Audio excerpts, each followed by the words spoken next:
নমস্কার। আজকে একটা খুব ইন্টারেস্টিং টপিক নিয়ে আলোচনা করব। সেটা হচ্ছে আমরা কাউন্সিলরের কাছে কেন যাব। অনেকে প্রশ্ন করেন যে আমরা কি পাগল যে আমরা কাউন্সিলরের কাছে যাব, বা বিশেষ করে বয়স্করা বা বাড়ির যারা পেরেন্টস রয়েছে তারা মানতে চান না যে কেন বাচ্চাকে কেন কাউন্সিলরের কাছে নিয়ে যাব, বকা দিলেই তো হয়, শাস্তি দিলেই তো হয়। আজকে কাউন্সিলিং নিয়ে কিছু কথা বলবো। প্রথমত হচ্ছে কাউন্সিলিং যে বিষয়টা, যেটাকে আমরা বলি বাংলায় নির্দেশনা দান, এটা কিন্তু আমাদের ছোট থেকেই আমরা শুনি। কখনো অভিভাবক, কখনো টিচার, কখনো আমাদের যারা গুরুজন রয়েছেন তারা আমাদের নির্দেশনা দেন। আমাদের যেরকম শরীর রয়েছে সেরকম আমাদের কিন্তু মনও রয়েছে, দুটো আলাদা জিনিস। ওয়ার্ল্ড হেলথ অর্গানাইজেশনের সংজ্ঞা অনুযায়ী যদি আমরা সম্পূর্ণভাবে সুস্থ সংজ্ঞা জানতে চাই, তাহলে হচ্ছে একজন ব্যক্তি তখনই সম্পূর্ণ সুস্থ হয় যখন সে শারীরিক, মানসিক এবং সামাজিকভাবে সুস্থ থাকে। শারীরিক সুস্থতার বিষয়টা কিন্তু আমরা সবাই চোখে দেখি, জ্বর হয়েছে, পেটে ব্যথা, মাথায় ব্যথা, ডাক্তারের কাছে যাই। কিন্তু মনের সুস্থতার বিষয়ে কিন্তু আমরা এখনও বর্তমান যুগে অবহেলিত। আমরা মনের অসুস্থতার বিষয়টাই বুঝতে চাই না, যে মনেরও মানে জ্বর হতে পারে, মনেরও অসুখ হতে পারে। সেই ক্ষেত্রে একজন কাউন্সিলর বা সাইকোলজিস্টের প্রয়োজন হয়। প্রথম কথা হচ্ছে, মন কিন্তু আমাদের শরীরের থেকে আলাদা নয়। মনকে যদি আমরা ঠিকঠাকভাবে যত্নে রাখতে পারি, বা মনকে যদি আমরা সুস্থ রাখতে পারি, তাহলে কিন্তু আমরা শারীরিক, মানসিক এবং সামাজিক তিনটে দিক থেকে কিন্তু সুস্থ থাকবো। এবং কেন যাব কাউন্সিলরের কাছে, এইটা একটা বড় প্রশ্ন। প্রথমত দেখুন, আমাদের জীবনে প্রতিনিয়ত পরিবর্তনশীল, কোনো জিনিস কনস্ট্যান্ট নয়। মানে changing is the only constant thing, মানে সবসময় সদা পরিবর্তনশীল। এবং এই পরিবর্তনের মাঝে কিছু কিছু পরিস্থিতি আমাদের মানে জীবনে আসে যখন আমরা দিশেহারা হয়ে যাই।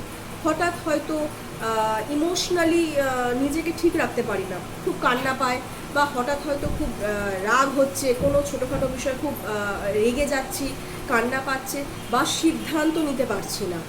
এমন একটা পরিস্থিতিতে রয়েছি যেখানে আমি কোনটা সঠিক, কোনটা বেঠিক সেটা বুঝতে পারছি না, বা কাউকে বুঝিয়ে উঠতে পারছি না।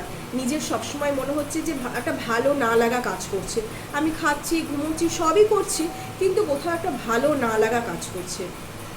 এই জায়গাতে কাউন্সিলিংয়ের প্রয়োজনীয়তা। যখন আপনি একজন কাউন্সিলরের কাছে আসছেন, তাকে বিশ্বাস করে সবটা কথা, আপনার মনের কথা যেটা আপনি অন্য কাউকে বলতে পারছেন না বা শেয়ার করতে পারছেন না, সেটা একজন কাউন্সিলরকে শেয়ার করছেন। এবং সেই কাউন্সিলর আপনার যে আচরণ রয়েছে, আপনি যে ধরনের চিন্তাভাবনা করছেন, সেই চিন্তাভাবনাটাকে নিজের দক্ষতা দিয়ে পরিবর্তন করার চেষ্টা করে, এবং আপনার আচরণের সেখানে পরিবর্তন আসে। সেই জায়গাতে কিন্তু একজন কাউন্সিলর আপনার পুরো জীবনটাকে পরিবর্তন করে দিতে পারে, শুধুমাত্র তার সাথে আলোচনার সাপেক্ষে। এমন কিছু পরিস্থিতিতে মানুষ যখন যায়, হয়তো খুব ট্রমাটিক একটা সিচুয়েশান, সে সেখান থেকে বেরোতে পারে না, আমার কাউকে বলতেও পারে না। সেই জায়গাতে কিন্তু একজন দক্ষ কাউন্সিলর তাকে মানসিক দিক থেকে বিভিন্ন থেরাপির মাধ্যমে যেরকম সাহায্য করতে পারে, সেরকম কিন্তু তার জীবনের যে কঠিন পরিস্থিতি থেকে উদ্ধার করে নিয়ে আসতে পারে।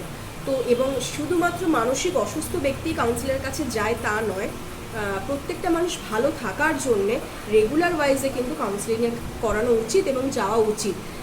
বর্তমানে যেটা খুব ইম্পর্টেন্ট একটা বিষয় আমি সবসময় বলি, সেটা হচ্ছে সেলফ কাউন্সিলিং। সেলফ কাউন্সিলিং নিয়ে অন্য একদিনকে অবশ্যই জানাবো আমি, যে সেলফ কাউন্সিলিং টেকনিক কী, কীভাবে সেলফ কাউন্সিলিং করা যেতে পারে, আমরা কাউন্সিলরের কাছে না গিয়েও কীভাবে নিজেদেরকে ভালো রাখতে পারি, নিজের মনকে ভালো রাখতে পারি।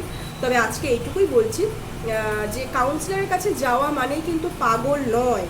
কোনো মানসিক রোগী, মানে যেরকম শরীরের রোগে ট্রিটমেন্ট আছে, কোনো মানসিক রোগী চিরস্থায়ী নয়। সেটা যদি সুস্থভাবে ট্রিটমেন্ট করা হয়, সঠিকভাবে ট্রিটমেন্ট করা হয়, সব কিছুই কিন্তু আমরা রিকভারি করতে পারি।